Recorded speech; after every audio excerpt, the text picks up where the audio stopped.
Hai semuanya, ketemu lagi sama aku Iin.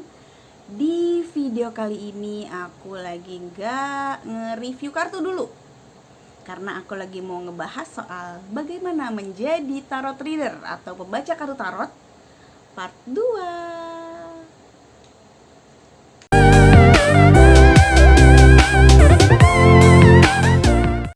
Oke, kita mulai ya. Cara menjadi tarot reader part 2. So, cara menjadi tarot reader part 1 udah aku jelasin sebelumnya, yaitu gimana cara kalian belajar baca tarot. Kalau udah bisa, terus apa? Ini adalah video kelanjutannya. Jadi buat kalian yang belum nonton, ditonton dulu ya yang cara menjadi tarot reader yang pertama. Karena ini masih ada hubungannya sama video yang sebelumnya itu. Jadi please ditonton dulu. Buat yang udah nonton, kita langsung lanjut aja. Oke. Apalagi yang mesti dilakukan untuk jadi tarot reader? Tentunya setelah kita udah bisa belajar baca, kita masih mesti belajar hal yang lain. Tentunya bagaimana cara berhadapan dengan klien. Karena kita kan gak mungkin ya bacanya itu secara online terus. Pasti kita juga open meet up. Jadi ini lebih ke arah gimana kita kalau ya lebih bermanfaat sih untuk meet up, yang ketemuan langsung sama klien gitu. Oke, kita perlu belajar sifat-sifat orang secara garis besar kepribadian. Ada 4 ya, yaitu kepribadian orang. Kepribadian orang itu ada 4. Ada sanguinis, ada phlegmatis, ada melankolis, dan ada koleris. Jadi kita perlu tahu tujuannya apa untuk pendekatan sama dia. Gimana cara pendekatan yang baik? Gimana cara baca yang enak menurut dia? Menurut klien. Jadi tidak melulu soal kita cara baca enak, tapi gimana cara klien menerimanya dengan enak. Tujuannya ke arah situ. Kalau dia orangnya yang pragmatis, ya jangan suruh dia melakukan hal-hal yang gimana caranya. Jangan suruh dia melakukan hal-hal yang bersinggungan dengan sifatnya itu. Karena ya ada kemungkinan dia tidak akan melakukannya. Gitu, karena kan orang pragmatis itu orangnya ya cinta damai, menghindari konflik, lebih suka mundur daripada harus gontok-gontokan. Gitu contohnya. Kemudian, selain belajar kepribadian orang, apalagi? Belajarlah bahasa tubuh dan ekspresi wajah. Karena ketika kita ketemu sama klien, kita nggak tahu apakah dia dengerin, bener-bener dengerin, apakah dia malah nggak dengerin karena mungkin dia sibuk dengan pikirannya sendiri, mungkin dia malah nggak ngerti sama apa yang kita sampaikan, ya kan? Terus, nah dari situlah gunanya. Kalau kita mesti membaca itu gitu, bisa membaca itu, jangan cuma ngoceh baca kartu aja gitu kan.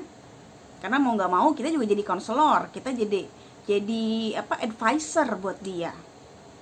Pastikan dia mendengarkan kita, dia mengerti apa yang kita maksud, dan dia bisa menerima atau bisa masuk ke dia apa sih yang kita sampaikan itu. Kalau misalnya dia begini, kok dia gini, atau malah dia melipat tangan, mundur, senderan, atau melipat tangannya taruh di meja kayak orang belajar waktu SD karena takut dipukul sama guru. Nah, dari situ kan kita bisa tahu kalau kita belajar soal mikroekspresi atau ekspresi wajah dan bahasa tubuh. Apakah dia bosan dengerin kita? Atau dia nyesel udah bayar kita ketemu kita gitu kan. Ya jangan sampai lah ya kalau sampai si klien nyesel ketemu kita gitu kan. Kasih dia kepuasan ketemu kita itu. Dengan cara dia bisa mendapatkan hal yang bermanfaat buat dirinya, dia lebih semangat, dia lebih happy, dia mendapatkan jawaban yang dia inginkan. Dan setiap orang punya cara menerima informasi juga berbeda-beda. Ini juga perlu kalian pelajarin. Ada yang audio, cukup pendengar dia udah ngerti. Ada yang visual, kita ajak dia membayangkan, baru kemudian dia ngerti. Ada yang kinetis, perlu suatu aksi atau bukti atau hal yang perlu dia lakukan dulu supaya dia mengerti. Gitu. Jadi ya gak semudah itu loh jadi tarot reader. Apalagi kalau udah melakukan meet up atau ketemuan langsung sama klien. Jadi apa sih tujuannya mesti belajar macam-macam itu? Ya kembali lagi seperti tadi aku bilang, supaya si klien ini bisa menerima apa yang kita maksudkan, apa yang kita sampaikan, bisa mau melakukan hal-hal yang kita sarankan agar kehidupannya lebih baik, agar dia benar-benar bisa lepas dari masalahnya. Kalau dia sendiri gak ngerti apa yang kita sampaikan, dia sendiri meragukan apa yang kita sampaikan. Jadi meragukannya ini bukan karena bacaan kita salah atau ngawur, tapi karena karena apa yang kita sampaikan sama dia gak masuk. Gitu loh. Jadi salah cara masukin informasi, maka ya informasinya gak masuk lah, gak bisa diterima dengan baik lah. Jadi kadang kecocokan klien sama bacaan kita itu bukan karena kita jawabnya bener atau apa. Karena kan hal-hal ini biasanya berhubungan dengan masa depan, berhubungan dengan hal-hal yang belum kejadian. Kalau dia sendiri gak bisa nerima apa maksud kita, ya gimana dia bisa percaya? Kalau dia gak percaya, gimana dia bisa merubah dirinya jadi lebih baik? Gimana dia bisa menentukan ke depannya mana yang lebih baik untuk diri dia? Jadi pastikan informasi yang kita sampaikan itu masuk dan diterima dengan baik sama klien kita ini.